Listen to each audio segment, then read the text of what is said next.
Selamat petang, salam sejahtera. Isu hangat petang ini, PH cadang agar KAIRI riset kembali cara pengurusan pandemik. Berita sepenuhnya, PH cadang agar KAIRI riset kembali cara pengurusan pandemik. Jawatan Kuasa Kesihatan Pakatan Harapan JKKPH mencadangkan Menteri Kesihatan KAIRI Jamaluddin menetapkan semula pengurusan COVID-19 secara pendekatan penggemblengan nasional.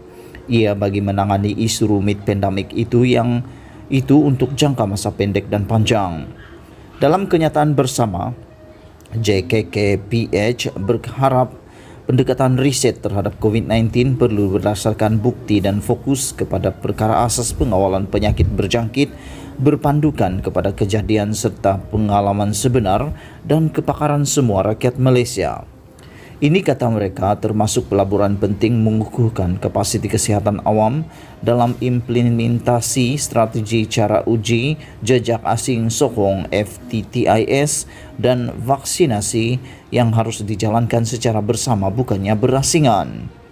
Selari dengan ucapan Perdana Menteri Datuk Seri Ismail Sabri Yaakob supaya setiap kementerian membuktikan pencapaian dalam masa 100 hari, kami mencadangkan 10 indeks prestasi utama KPI yang ketara untuk menguji keberkesanan strategi FTTIS plus V yang diambil oleh kementerian dalam menguruskan kes COVID-19, kematian, kapasiti hospital dan sebagainya.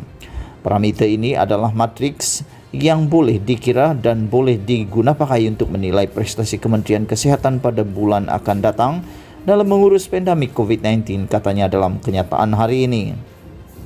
JKKPH dianggotai Datuk Seri Dr. Zulkifli Ahmad, Dr. Lee Boon Chye, Dr. Ong Kian Meng, Datuk Dr. Hatta Muhammad Ramli, Dr. Kelvin Lee, Sim Zid Zin Al-Elis Lau, Dr. Siti Mariah Mahmud, Dr. Nolila Arifin, V. Supramaniam, Dr. Nikmah Adam dan Dr. Zaliha Mustafa.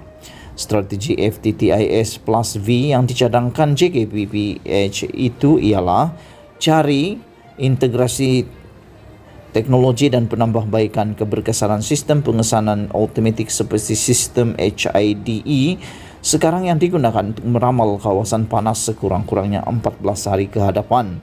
Ini dapat dicapai melalui intervensi dan pengamalan SOP yang sesuai dan seterusnya boleh mengurangkan kawasan panas baru yang ketara. Seterusnya adalah uji strategi pengujian kebangsaan dalam memastikan kadar ujian kebangsaan berada di bawah 5% melalui penambahbaikan atau penambahgunaan RTKAG dalam komuniti. Pihak kementerian haruslah meluaskan sasaran dengan kadar 250,000 ujian sehari sehingga kadar yang bergejala positif dapat diturunkan di seluruh negara dalam jangka masa yang ditentukan. Kesan menambahbaikan kapasiti kontak kesan digital MySejahtera agar dapat mengesan sekurang-kurangnya 80% kontak rapat dalam masa 24 jam. Pencapaian ini dapat mengurangkan kes-kes sporadik di dalam komuniti secara ketara. Asing mengurangkan masa pengasingan dan kemasukan kepada kurang daripada 24 jam dari waktu dikesan. Ini termasuk menyediakan mekanisme untuk pengasingan ataupun pantas mengeluarkan arahan pengawasan di rumah secara digital kepada profil pengguna MySejahtera dalam masa 24 jam selepas dikesan. Sokong, kerajaan harus membekalkan kit penjagaan kendiri termasuk oximeter, termometer dan kit ujian sendiri terutamanya bagi komuniti B40 dan M40.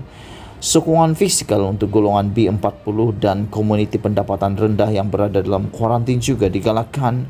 Ini termasuk penggabungan nasional kesihatan mental dengan komuniti dan yang paling penting rapat dengan sokongan sosial psikologi dan kesihatan mental.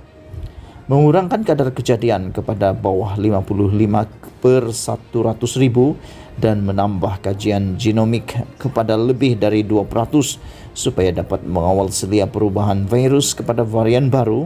Dengan cara ini kita dapat memahami bagaimana ianya memberi impak kesihatan komuniti. mengurangkan kes kadar kematian dari sekitar 0.94% kepada 0.5% dan mengurangkan jumlah dibawa masuk mati BID dari 22% kini sehingga kurang dari 10%. Mencapai penghunian katil hospital kepada bawah 70% dan katil ICU COVID-19 kepada bawah 50% di seluruh negara serta servis kesihatan tanpa gangguan untuk kes COVID-19. Liputan vaksinasi lengkap sebanyak 80% di seluruh negara dan pelan dos penggalak untuk individu berisiko tinggi termasuk petugas kesihatan barisan hadapan dan pesakit berkomorbiditi. Ketelusan dan sumber terbuka yang lebih baik untuk data granular COVID-19 melalui GIT Hub bagi sesuatu daerah atau mukim. Ini termasuk juga kerjasama yang lebih baik dengan kerajaan negeri dan pihak berkepentingan dalam pengurusan COVID-19. Menurut JKKPH, dalam masa 100 hari akan datang, 10 asas KPI itu akan menentukan penentu aras dalam menangani COVID-19.